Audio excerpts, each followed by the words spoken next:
کہ جب حضرت ابو بکر صدیق کو سانپ کاٹ لیتا ہے، میرے آقا اپنا لوا میں دہن لگا دیتے ہیں، حضرت ابو بکر صدیق کی ٹانگ ایسے کٹنے کا اثر زیادہ رہتا ہے۔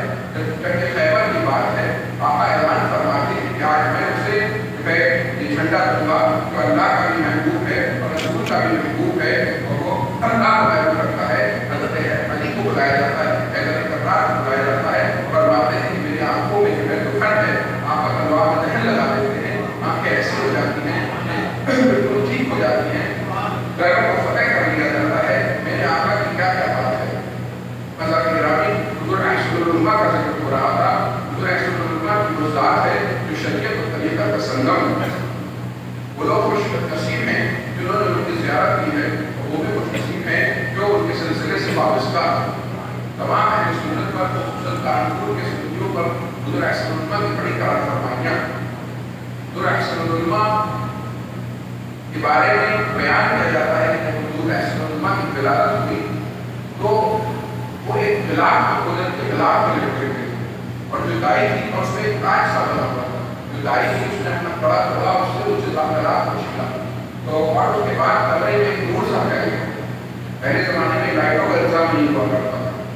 اس کے بعد حضرت احسن العلماء کی جو تعلیم ہوئی ہے، اپنے زمانے کے جن علماء کرام نے پڑھایا ہے، حضرت غلام جیلانی کوسوی جو حضور صدر الشریعہ کے شاگرد کے بھانجے ہیں، حضرت خلیل العلماء جو بعد میں مفتی اعظم سندھ ہوئے، حضور شیر بیشہ اہل سنت مولانا حشمت علی خان صاحب علیہ رحمۃ اللہ، اور سب سے زیادہ محتاج علماء علیہ رحمۃ اللہ نے ایسے ایسے عظیم اساتذہ کی پرورش پائے ہوئے، اور ان سے جو ہے شریعت کا جام کیے ہوئے اور طریقت کا جام کیے ہوئے، اپنے نانا سے اور اپنے ماموں سے حضور احسن العلماء جو ہے شریعت کا اور کیا کہتے ہیں طریقہ کا ایک سنگم۔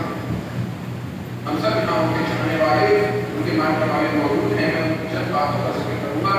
ہمیں کوشش کرنی چاہیے کہ ہم چند باتوں کو اپنے اندر جو ہے سنبھالیں۔ حضور احسن العلماء کی اپنی والدہ کی ادب کی ہے، بات ہے کہ اس زمانے میں لائٹوں کا بہت زیادہ پانی کا انتظام نہیں ہوا کرتا تھا۔ جب والدہ رات کو آرام کرنے جایا کرتی تھی، حضور احسن العلماء نے نل سے پانی نکال کر ایک لوٹے میں اپنی والدہ کے سامنے رکھ دیا کرتے تھے، اور اس کو ٹھک دیا کرتے تھے، اور اس کی ٹوٹی پہ جو ہے کاغذ لگا دیا کرتے تھے، روز یہ عمل کرتے تھے۔ آپ سوچیے ماں سے کتنی محبت ہے، ہمیں بھی اپنی ماؤں سے محبت کرنی چاہیے، ہمیں بھی اپنی ماؤں سے محبت کرنی چاہیے، ان کا آدر کرنا چاہیے، ماں باپ کا آدر کرنا چاہیے۔ اپنے بھائی سے ایسی محبت ہے کہ کبھی اپنے بھائی کا کہاں نہیں ڈالا، جب بھائی کے انتقال کی خبر آئی، ہمارے بزرگ ہمیں بتاتے ہیں کہ اس دن سے جو کمر چکی ایسے بھائی کی محبت، کبھی کسی سے کوئی حسد نہیں، کبھی بھائیوں کو پھیرا نہیں ہے۔ حضور احسن العلماء اپنے بہنوں سے محبت فرماتے تھے، اپنے بچوں سے محبت فرماتے تھے، اپنے بھانجیوں سے محبت فرماتے تھے۔ جب کہیں جاتے تو اپنی بہنوں کو بتا کر جاتے، جب آتے تو سب سے پہلے اپنی بہنوں کو آگے بتایا کرتے تھے۔ اپنے بچوں کی تربیت فرما رہے ہیں، اپنی بھانجیوں کی تربیت فرما رہے ہیں، اپنے بچوں کو جو ہے اعلیٰ تعلیم کی طرف جو ہے ان کا رجحان کروا رہے ہیں۔ اپنے بچوں سے کہہ رہے ہیں کہ کبھی پیری کو زندہ نہ کرنا، بلکہ تعلیم حاصل کرو، اور تعلیم حاصل کر کر جو ہے خود اپنی روزی روٹی کماؤ۔ پھر آپ نے دیکھا کہ ماشاءاللہ چاروں شہزادوں کو اللہ تعالیٰ نے ایسے کسی ترقیاں عطا فرمائیں۔ ایک گھر میں کوئی ایک بھائی بہت کامیاب ہو جائے کرتا ہے تو لوگ خوش ہوتے ہیں، ان کو اللہ نے ایسی ان پہ نوازشات کی کہ ان کے چاروں بیٹے ایسے ہیں جو اپنے آپ میں ایک انجمن، جو چاروں بیٹے اپنی جگہ پہ جو ہے کمال رکھتا ہے۔ آپ نے دیکھا کہ انہوں نے کس طریقے سے اپنی اولاد کی تربیت، یہاں پہ ہمیں یہ درس ملتا ہے کہ ہمیں بھی کوشش کرنی چاہیے کہ ہم اپنے بچوں کو اس کے حلال بنائیں، اس کے حلال کمانے کی انہیں جو ہے تربیت دیں، اور اپنے بچوں کو اپنی رسالت کے مطابق جو ہے بہترین تعلیم سے اور تربیت سے آراستہ کریں، تاکہ وہ زمانے میں عزت سے جی سکیں۔ آپ دیکھیے بس سخت سے سخت چلا آ رہا ہے، ہماری چیزوں کو قبضے ہو رہے ہیں، ہمارے حقوق ہم سے چھین لیے جا رہے ہیں، مگر ایسے وقت میں کہ ہم نے اپنے بچوں پر دھیان نہیں دیا، اپنے اولاد کی تربیت پر دھیان نہیں دیا، تو یقین مانیے کہ ہمارے لیے بڑے خسارے کا سودا ہے۔ حضرات گرامی، سب سے پہلے جیسے کہ میں ہمیشہ کہتا ہوں، ہمیں فرض علوم اپنے بچوں کو سکھانے کی ضرورت ہے، یعنی بنیادی دینی باتیں سکھانے کی ضرورت ہے۔ اللہ رب العزت کے بارے میں کیا عقائد ہونے چاہیے، رسول پاک صلی اللہ تعالیٰ علیہ وسلم کے بارے میں کیا عقائد ہونے چاہیے، صحابہ و اہل بیت کے بارے میں کیا عقائد ہونے چاہیے، حلال و حرام کا فرق سکھانا چاہیے، نماز کے مسائل سکھانے چاہیے، زکات کے مسائل سکھانے چاہیے، روزوں دوسروں کے مسائل سکھانے چاہیے. اور جب ہمارے بچے ضروری دینی باتیں سیکھ لیں تو اپنی حیثیت کے مطابق بہترین سے بہترین اسکول ان کا ایڈمیشن کرائیں اور ان کو اعلیٰ تعلیم کی طرف رغبت دلائیں. یہ دیکھیں کہ میں نے اپنے بچے کو تعلیم کی طرف توجہ دلائی کہ نہیں. اس کے لیے محنت کرنی پڑے گی. گھر کے ماحول کو اچھا بنانا پڑے گا. گھر کے ماحول کو دینی بھی بنانا پڑے گا اور علمی بھی بنانا پڑے گا اور ہمیں قربانیاں دینی ہوں گی. باپ کا بھی بہت بڑا رول ہوتا ہے اور ماں کا بھی بہت بڑا رول ہوتا ہے. یہ نہیں ہے کہ باپ آ جا کے روز 5 گھنٹے کپڑے مارے اور بیٹا جو ہے وہ نیک اور بہت زیادہ کامیاب نکل آئے. بلکہ ماں باپ کو گھر میں خوشحال ماحول پیدا کرنے کی ضرورت ہے. ہمیں اپنے گھر میں وقت دینے کی ضرورت ہے. اپنے بچوں کی تعلیم میں وقت دینے کی ضرورت ہے. اور بچے کی جو تربیت ہوا کرتی ہے اس کے لیے جو ہے سال ہر سال اس طریقے سے پیڑ ہوتا ہے اور اس کی جو ہے پیڑ پلدار ہوا کرتا ہے. اسی طریقے سے ہمیں اپنے اولاد کی تربیت یا احسان اور علماء کی زندگی سے ہمیں یہ بھی ملتا ہے. حضرات گرامی ہمیں اپنے علماء کرام کی عزت کرنی چاہیے. علماء ہمیں جو ہے علماء کرام کی عزت کا ایسا درس دیتے جا رہے ہیں کہ آنے والی نسلیں ان سے یہ سیکھ سکتی ہیں. علماء کرام فرماتے ہیں کہ علماء کی کام یہ منظر ہوا کرتا تھا اور آج بھی ان کے فاتحہ میں منظر ہوا کرتا ہے. تو علماء کرام جو ہیں وہ تو ممبر پہ بیٹھے ہوتے ہیں اور شہزاد خان اور افراد خان جو زمین پہ بیٹھے ہوتے ہیں. گویا کہ علماء بتا رہے تھے کہ دیکھو علماء کا کیا مقام ہے. ہمیشہ علماء کرام کو مضبوطی سے تھامے رکھو. شریعت کی پاسداری کا یہ عالم ہے کہ نائب مفتی جلوس شاعر فرماتے ہیں کہ میں نے سال ہر سال علماء کے ساتھ رہا ہوں. سفر میں بھی رہا ہوں, حضرت میں بھی رہا ہوں, خدمت میں بھی رہا ہوں, خدمت میں بھی رہا ہوں اور میں نے کبھی بھی ان کا کوئی اختلاف نہیں پایا. ابھی مولانا کے حضرت کے خطبے کا ذکر کر رہے تھے تو سوچیے نائب مفتی ہندوستان میں اپنے زمانے کا سب سے عظیم مفتی اشرفیہ کا مفتی حضور شریف الحق علماء کے بارے میں فرما رہے ہیں کہ ہمارا سرد ہے کہ ہمارا پیر ہمارا شہر شریعت کا کس قدر پابند ہے. ان کے ماننے والوں کو ان کے چاہنے والوں کو یہ ہمیشہ ہونی چاہیے کہ اپنی نصاب کے مطابق جہاں تک مشکل ہو سکے ہم بھی شریعت کی پابندی کریں اور کوئی ایسا کام نہ کریں جس سے جو ہے شریعت میں کوئی حرف ہو. حضور علامہ اشرف قادری فرماتے ہیں کہ میں ایک بار ہمارا شریف حاضر ہوا. علماء نے ایک متبادل ناشتہ کروایا, درگاہ شریف کی زیارت کرائی اور چلتے وقت ایک لفافہ میرے جیب میں رکھ دیا. میں نے منع کیا. اس کے بعد زبردستی انہوں نے مجھے دیا اور حقیقی اس خانقاہ کی روایت ہے. کہتے ہیں کہ جب میں باہر نکل کر آیا اس میں 500 کے نوٹ تھے. تو آپ یہ سوچیے کہ تقریباً حضور علماء کے انتقال کو 10 سال ہو گئے ہیں. اس سے بھی 10 سال پہلے کا واقعہ ہوگا. 40 سال پہلے 500 دو نوٹ کے ہوتے تو کیا اہمیت ہوگی. حضور علماء کس طریقے سے علماء نواز تھے اور علم نواز تھے. ہماری علی گڑھ مسلم یونیورسٹی کے جو سب طبیعت کالج کے پروفیسر ہیں پروفیسر بدرالدجا خان صاحب جو ایک مدرسے سے فارغ ہیں, وہ ابھی بھائی بتا رہے تھے کہ ان کے پاس کئی لوگوں نے کہا کہ میں بچپن میں جب علماء کے یہاں حاضر ہوا یونیورسٹی میں ایڈمیشن لینے آیا اس زمانے میں یعنی 30-40 سال پہلے علماء نے مجھے 500 روپئے کہہ دیے اور کہا یہ زکات سے نہیں ہے بلکہ اپنی طرف سے دے رہا ہوں. تو ایسا نہیں تھا. بڑے بڑے علماء کو بلکہ جو مدرسے کے بچے تھے ان کی کیسے فاصلہ تھا.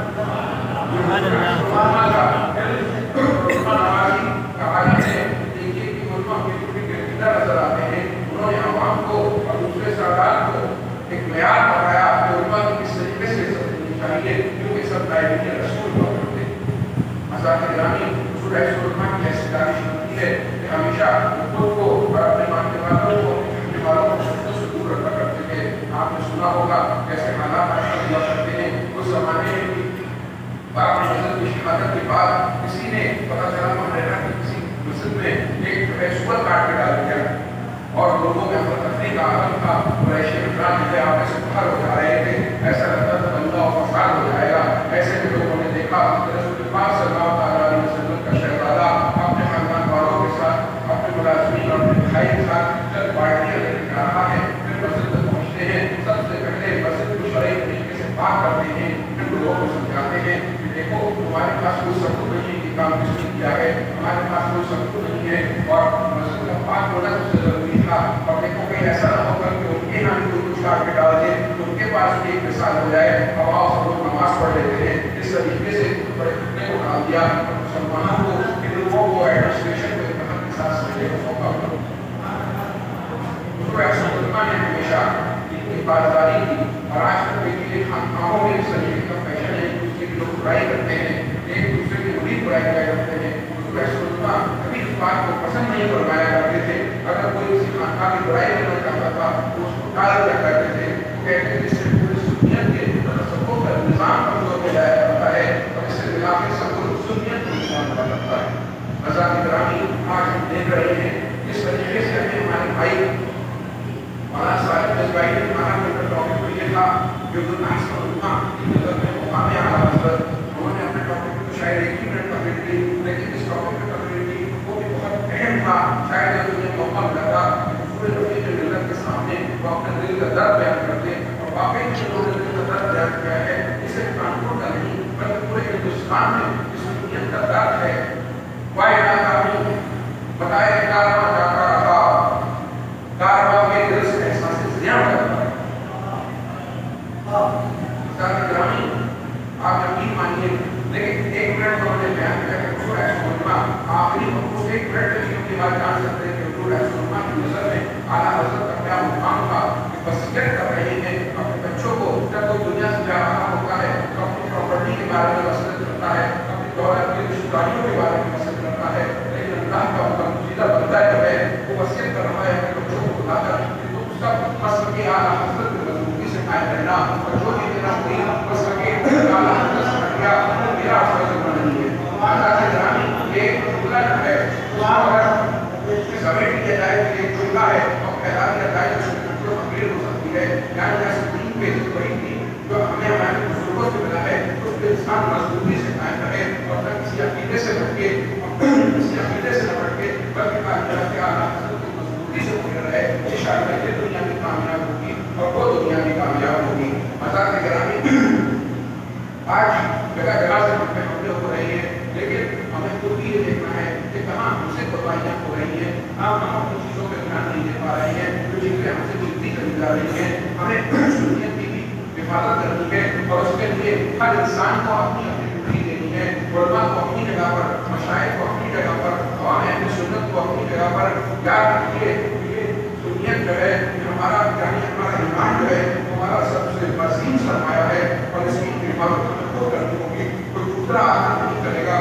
گرامی, ہمیں اپنی مدارس کو بھی مضبوط بنانا پڑے گا, ہمیں اپنی مساجد اور خانقاہوں کو بھی مضبوط بنانا پڑے گا, ہمیں اپنے جلسوں کو بھی کامیاب اور میسج دینے والا بنانا پڑے گا.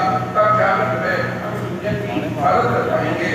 جو سینئر علماء اکرام ہیں اور جو نئے علماء اکرام ہیں انہیں مل کے بیٹھنا ہوگا. میں گزارش کروں گا ماسٹر شہید صاحب سے اور ارباب کے بندوق سے مفتی حنیف صاحب جیسے مفتی اور عادل شہید صاحب جیسے بیٹھے لوگ موجود ہیں کہ کبھی مدارس کے اساتذہ کی, مدارس کی انتظامیہ کی میٹنگ کریں, رفیق ملت کو مدعو کریں اور ہم لوگ سب محبت سے بات کریں کہ آخر تو کیا وجود ہے کہ ہمارے جو مدارس ہیں گویا کہ وہ کام کر رہے ہیں لیکن اس لیول کا کام کیوں نہیں کر پا رہے ہیں جیسا کہ دوسرے کر رہے ہیں. ایسے سنیت کی حفاظت کے لیے اچھے علماء پیدا کرنے کی جو ضرورت ہے, لیکن کمزور ماں جو ہے وہ مقابلہ نہیں کر پاتا.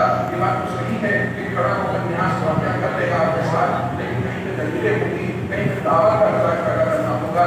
ایسے علماء پیدا کرنے کے لیے کمیٹیز ہیں, ان سے بھی بات کرنی پڑے گی, تو علماء سے بھی بات کرنی پڑے گی, عوام سے بھی بات کرنی پڑے گی, طلباء سے بھی بات کرنی پڑے گی. جو چیزیں بگڑ چکی ہیں وہ ایک فرد نہیں سدھار سکتا بلکہ سب کو مل کر اس پہ کام کرنا ہوگا. تو ایک ایسی کلوز ڈور میٹنگ رکھی جائے جس میں نہ کیمرے ہو نہ آڈیو ہو بلکہ آپس میں سب بات کریں. تو گزارش کی جائے کہ ہم سب مل کر اہل سنت کی حفاظت کے لیے کام کریں گے. حضرات گرامی, مدارس ہمارے ہندوستان میں بہت چل رہے ہیں, لیکن پریشانی یہ ہے کہ ہم لوگ اپنی ڈیوٹی صحیح سے نہیں کر پا رہے ہیں. ہم مدارس سے جو پروڈکٹ نکل رہے ہیں وہ اچھے پروڈکٹ نہیں نکال پا رہے ہیں. مارکیٹ میں مدرسے کا نام دیتے ہیں, ایک استاد کی تحریر دیتے ہیں, بچے کی پڑھائی کو دیکھتے ہیں, باہر سے بچے بن کے آتے ہیں, باہر سے اساتذہ آتے ہیں, لیکچر دیتے ہیں. لیکن ہمارے شہروں میں جو مدرسے ہوا کرتے ہیں ان کی ساتھ اتنی پریشانیاں کمیٹیوں میں بھی اکثر ہو جایا کرتی ہیں. ہمارے بظاہر ہمیں لگتا ہے کہ ہر سال 10 سال بدلی کے جلسے ہو رہے ہیں, بچے جو ہے قرآن خوانیوں میں بھیجے جا رہے ہیں اور جو ہے لیکن بچے میں فارغ ہوتا ہے تو وہ قابل ہوتا ہے, اس میں صلاحیت نہیں ہوتی ہے, وہ کسی مخالف کے سامنے بیٹھ کے بات نہیں کر سکتا, دلیلیں نہیں دے سکتا, نیو جنریشن سے اپنی بات نہیں کر سکتا ہے. اس میں عمل کی کمی ہوتی ہے, اخلاص کی کمی ہوتی ہے, دعوت دین کا جذبہ نہیں ہوتا ہے. تو یقین مانیے جب ہم ایسے بہت تیار کریں گے ہو سکتا ہے 8-10 ہے دستار کی طرف سے وہ کر دیں، لیکن یقین مانیے ہم کچھ کام کے لوگ تیار نہیں کریں گے اور کام کے لوگ تیار نہیں کریں گے تو ہم تو کبھی کبھی ساتھ میں بچوں میں آئیں گے. کام تو شہر کے لوگ ہی کرتے ہیں، شہر کے علماء کرتے ہیں. اب ہم کو علماء کو پیچھے کرنا چاہتی ہے، لیکن علماء کو قائد کرنا پڑے گا، علماء کو آگے آنا پڑے گا. مزاق گرانی ہمیں پودے سے تیاری کرنی پڑے گی. ہمارے مدارس میں کام ہو رہے ہیں کہ ہوا کیا دیجیے اس سے پہلے ہمیں کو کیا کرے گا، اس میں ہماری کی شامل ہے. ہمیں مدرسوں کی حفاظت کرنی ہوگی، ہمارے وفاق کے لیے ہمیں محنت کرنی ہوگی. اور اگر آدمی کو اپنی اپنی جگہ سننے کی جو خدمت کر سکتا ہے، آپ نے سوچیے کہ حضرت چاہے کبھی ہم کچھ کام کریں گے، حنیف صاحب کہیں گے یا شہر بازی کہیں گے، مولانا صاحب کہیں گے، آپ یہ دیکھیے آپ کے پاس عمل ہے، میں کس طریقے سے اپنے لیول پہ اپنی مدرسے کی خدمت کر سکتا ہوں. میں نے آپ سے کہا تھا کہ ہمارے عورتوں کے ہماری بہنوں کے 15 یا 1 مہینے میں اجتماع ہونے چاہیے. ہمارے بچے جو اسکول جاتے ہیں 99% بچے ہمارے اسکول جایا کرتے ہیں، ان کے لیے سرٹیفکیٹ کورس ہونا چاہیے تاکہ وہ اسکول سے آنے کے بعد 1 یا 2 مہینے 3 سیکھ سکیں. ہمیں اپنے مدارس جو چل رہے ہیں وہاں پہ کوالٹی دیکھنی ہوگی کہ بچوں کی تربیت صحیح ہو رہی ہے. کہ ایسا تو نہیں ہے کہ بادامات بچے تیار ہو رہے ہیں بعد میں ہمیں نقصان پہنچائیں. تو ہمیں ہر چیزوں کو دیکھنا پڑے گا. ہر آدمی سے سوال ہوگا، ہر آدمی کو اپنا اپنا حصہ اپنی عبادت میں لگانا ہوگا. یہی مسئلے کے اعلیٰ حضرت کی تعلیمات ہیں، یہی ایسے علماء کی تعلیمات ہیں. ہم حضور سے ملت آئیں گے، آپ کو سیدھے فرمائیں گے اور حضرت سے علماء کی زندگی سے درد دیں گے. تو جیسا کہ حضور رفیع ملت نے کہا تھا ابھی کہ روز ہفتے میں 1 روپیہ جمع کرو. اگر فیملی ممبر سے 1 روپیہ جمع کریں اور 365 روپئے کتنا بھی غریب آدمی ہوگا کر سکتا ہے. اس کو اللہ نے اس لائق بنایا ہے. وہ 10 روپئے جمع کرے، وہ 100 روپئے جمع کرے، وہ 1000 روپئے کرے اور انشاءاللہ مدارس و مکاتب آپ کے خاندان کے جیسا آپ کی بس مجھے اثر نگرانی قائم کیے جائیں. اور ہم کوشش کریں گے کہ پہلے سے تربیت وہاں بھی پڑھائی اچھے ہو، ورنہ کم سے کم یہ ادارے کو ایسے ہو جہاں سے اچھی اور بہترین عالم باعمل نکلے، جہاں سے بہترین فاضل و قرآن نکلے. تاکہ ہم شہر جس شہر کو سنت کا کہا جاتا ہے، سنت کی رائے ہم اس کی حفاظت کر سکیں. اگر وہ سے کہنے اور اللہ مجھے معاف فرمائے. السلام علیکم.